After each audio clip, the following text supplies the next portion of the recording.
Bonjour, bonjour! Aujourd'hui, une capsule sur la scapula, l'omoplate. Donc, j'ai ici notre valeureux, notre super squelette qui prête ses os pour la séance. Donc, on peut voir l'omoplate ici, cet os-là, qui est relié avec la cage thoracique, avec beaucoup de musculature, la clavicule en avant ici, l'humérus là, ici. Donc, la scapula, en fait, c'est un os qui a du mouvement. Donc, elle peut bouger la scapula dans différentes directions. Donc, ça permet du mouvement, de la stabilité au niveau de l'épaule.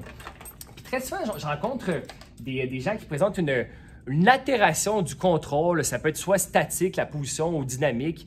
Donc, un contrôle de l'omoplate, de la scapula qui n'est pas optimal. Donc, je vois ça beaucoup très souvent dans des syndromes d'accrochage à l'épaule, des douleurs à l'épaule, tout ce qui est des bursites, des bursopathies, des tendinites, des tendinopathies de la coiffe des rotateurs. Tout ce qui est des capsulites aussi. Et je vois aussi des défilés thoraciques, des syndromes du défilé thoracique. Par exemple, il y a des paresthésies dans le bras. Donc, ça peut venir au niveau des tensions neurales et puis qui est favorisé avec une position de l'omoplate, des tensions musculaires. Donc, ça peut faire des engourdissements, par exemple, au niveau de la main. Puis des gens qui portent des sacs à dos, par exemple, avec le travail de bureau aussi, etc. Puis très souvent, je rencontre... Donc, que le contrôle, l'activation de certains muscles qui bougent, l'omoplate peut favoriser ça. Je vois par exemple des gens que quand ils sont en clinique, par exemple posture assise, je leur dis lève le bras. Ouh, ça peut faire une douleur, une perte de mobilité, un accrochage. Et puis, je viens prendre vraiment l'omoplate, donc je viens stabiliser. Là, on ne voit pas de ce côté-ci, mais je viens vraiment la prendre, puis je fais un mouvement de l'omoplate. Je guide l'omoplate pour la mettre dans une position plus fonctionnelle. Et puis souvent, je guide l'omoplate, je viens la travailler sans pousser le bras, mais vraiment l'omoplate. Et on se rend compte, moins de douleur très souvent, plus de facilité. Souvent, les gens disent « Ah, c'est plus facile de lever le bras. Je me sens supporté, c'est plus facile. » Et puis, donc, ça peut me donner une piste de solution. Par exemple, lors d'un mouvement d'élévation du bras, si la personne lève le bras, j'essaie de m'installer comme ça, tiens.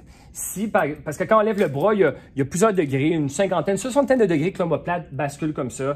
Le bras à peu près 120 degrés, 115 degrés. Bon, ça varie selon les études. Ça, c'est un sujet qui peut avoir un peu de débat, par exemple. Mais on sait que l'omoplate bouge et l'humérus bouge aussi pour avoir un mouvement harmonieux, le rythme scapulo-huméral pour lever le bras. Mais disons qu'il y a à peu près une soixantaine de degrés que c'est l'omoplate, 120 degrés que c'est le bras, donc plus ou moins, ça peut varier. Et puis, ce qu'on peut rencontrer des fois, c'est que l'omoplate ne fait pas un mouvement assez efficace. Et puis, par exemple, le bras ici peut abuter. Donc, dans cette région-là, quand on lève, il peut avoir un accrochage et ça peut entraîner, favoriser des bursites, par exemple. Et puis, pouf, donc ça vient accrocher. Et puis, quand on vient guider pour aider le mouvement de l'omoplate, on peut se rendre compte qu'il y a moins d'accrochage, par exemple. Puis bon, est-ce que c'est l'œuf ou la poule? Mais on se rend compte que justement, de travailler ça peut aider beaucoup.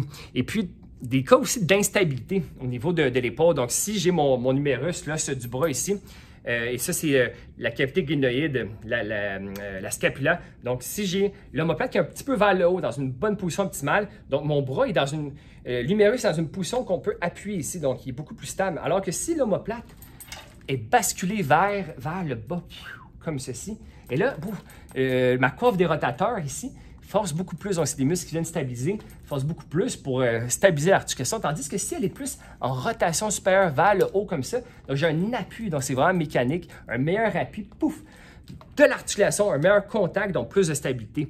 Donc on voit des gens qui peuvent présenter des instabilités inférieures, par exemple, des sulcus, et puis d'avoir une meilleure position de l'omoplate peut aider à cette stabilité-là. Je vais vous montrer un exemple. Et voilà. Par exemple, je vais me mettre de dos ici, je pense qu'on va voir. Donc, si je lève mon bras, allons-y en abduction, donc sur le côté. Et puis, pouf, là, je lève. Là, on ne peut pas voir, j'ai un chandail, mais ma scapula lève. Elle fait une rotation supérieure et une élévation aussi. Donc, mon omoplate droite fait ça, elle lève, elle est collée. Donc, certains muscles viennent stabiliser le dentelé antérieur, le trapèze, etc. Ils viennent stabiliser. Donc, j'ai un mouvement de l'omoplate et de l'humérus du bras pour aller jusqu'en haut. Surtout vers la fin. Puis souvent, on dit aux gens, garde tes omoplates basses, descends. Mais des fois, c'est pas très fonctionnel, en fait, de garder les omoplates trop basses. Parce qu'on a besoin qu'elles lèvent quand on lève le bras. Puis souvent, il y a des gens, par exemple, que les omoplates sont déjà vers le bas. Et puis, on leur demande de descendre, ton omoplate sont déjà en rotation inférieure. Et puis, ça peut faire qu'il peut y avoir un peu plus d'accrochage. C'est un peu comme si on voulait faire un sprint de 100 mètres.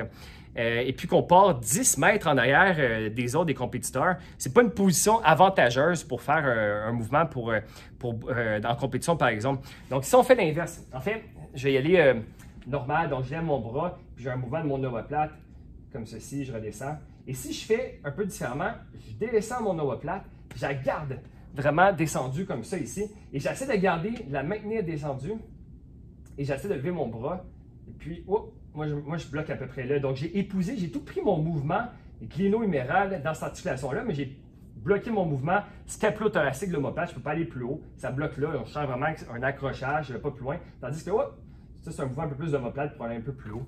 Bref, les douleurs, c'est complexe, mais ça, c'est un exemple que dans plusieurs blessures, douleurs, on peut, même des douleurs au niveau du cou, on peut voir une altération, un mauvais contrôle scapulo-thoracique de la scapula par rapport au thorax. Puis ça peut être super intéressant, super bon de venir adresser ça. Donc, tout ce qui est des problèmes d'accrochage, tendinite, tendinopathie, bursite, capsulite, et tout ce qui est aussi défilé thoracique, des douleurs au cou ici, des tensions musculaires, le muscle angulaire, l'élévateur de l'omoplate, un muscle qui peut être en mise en tension. Donc, c'est beaucoup de choses à travailler, mais voilà. Fait que voilà pour la capsule sur la scapula. Merci le squelette, merci à une prochaine capsule. À bientôt.